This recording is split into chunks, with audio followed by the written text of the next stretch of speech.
IB-এর 53 number batch. And আমরা আজকে এখানে আসছি হচ্ছে গাজার জন্য। And we stand for Gaza, we stand for Palestine, because সারা বিশ্ব দেখছে যে হচ্ছে প্রথম থেকেই মুসলিমদের উপর অত্যাচার করে যাচ্ছে। অ্যান্ড এটা কতদিন আমরা হচ্ছে এটা সয়ে যাব, এটা হচ্ছে তাই আমরা আজকে এখানে এসেছি ওইটার প্রোটেস্টে। আমরা বিশ্বকে এটা মেসেজ দিতে চাই, জানি না কত দূর যাবে, যে we stand with Palestine, we stand with Gaza. ফিলিস্তিনের উপর চলা অত্যাচার, ইসরায়েলদের করা অত্যাচার আমরা খুবই জলদি বন্ধ চাই না আমাদের উপর, আমাদের মুসলিম ভাই বোনদের উপর এরকম অত্যাচার চলুক। এটা মানুষদের উপর অত্যাচার, এটা কোনো ধর্ম বর্ণ নির্বিশেষে আমরা চাই এটা খুবই জলদি অফ হোক। আমরা চাই না এরকম ছোট ছোট বাচ্চারা, সাংবাদিকরা, বৃদ্ধরা এই অত্যাচারের সম্মিলিত হোক বা কেউ এই অত্যাচারটা চালিয়ে যাক। আমরা চাই এই আগ্রাসন বন্ধ হোক, এটাই আমাদের দাবি। তাই 100 জন ভাই যদি ঐক্য নিয়ে কলাকাটা থাকা সত্ত্বেও তারা প্রতিবাদ করে, তাহলে আমাদের বিজয়। ওরা আমাদেরকে দেখেই ভয় পাইব যে এদের মাথা নাই, তারপরে এরা দৌড়ে আসতেছে কিভাবে। আল্লাহ আমাদেরকে এই ঐক্যের কথা বলছে, আল্লাহ আমাদেরকে ঐক্যের কথা বলে নাই যে তোমরা সমাজের ট্রেন্ডের জন্য দৌড়াও।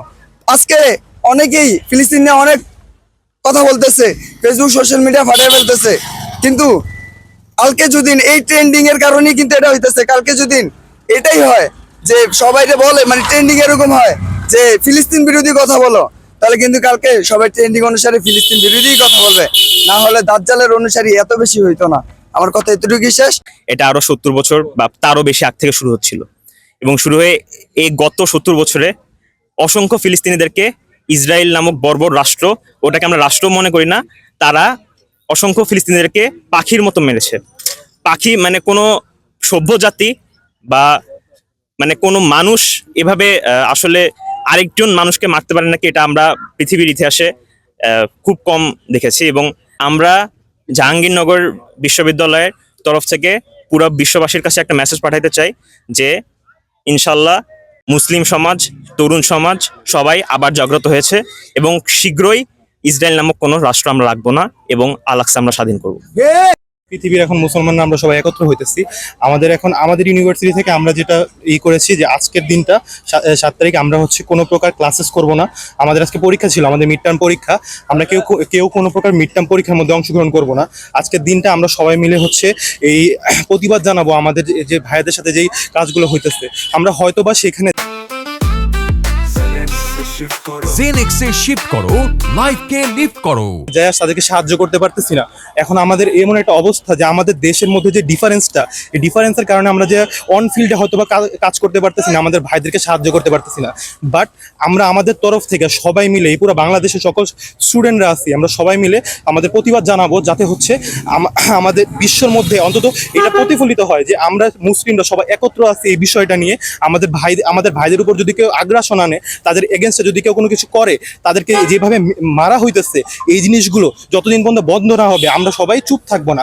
এবং সরকারের কাছে আমি একটা দাবি জানাবো যে আমাদের যেহেতু এখন আমাদের মোহাম্মদ ইউনূস আমাদের প্রধান উপদেষ্টা, ওনার যেহেতু একটা ভালো লেভেলের সব জায়গায় হচ্ছে কোলাবোরেশন আছে অন্যান্য দেশের সাথে, তিনি যাতে অন্তত এই বিষয়টা সম্পর্কে বলে, তিনি বললে একটা ভালো একটা জায়গা অন্তত রাখবে এই পুরো মানে ওয়ার্ল্ডের মধ্যে এই জিনিসটা নিয়ে। সে যদি বলে অন্তত এটা একটা প্রতিফলন দেখাবে বাংলাদেশের তরফ থেকে, এটাই বলতে চাচ্ছি।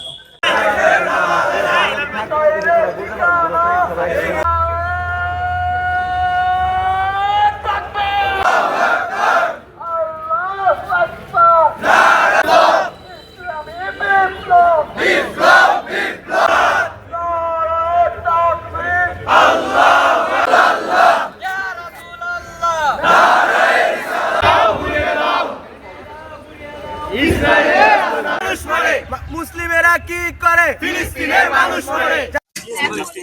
Palestine will be free. From the river to the sea, Palestine, we want justice. from the river to the sea, Palestine, চলো আগুন জ্বালো। ইসরায়েলের দালালেরা। আমরা আজকে এসেছি গাজার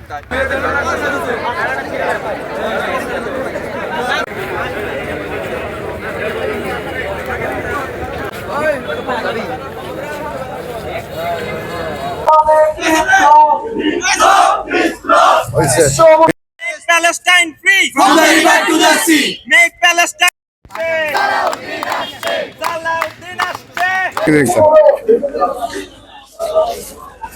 আমাদের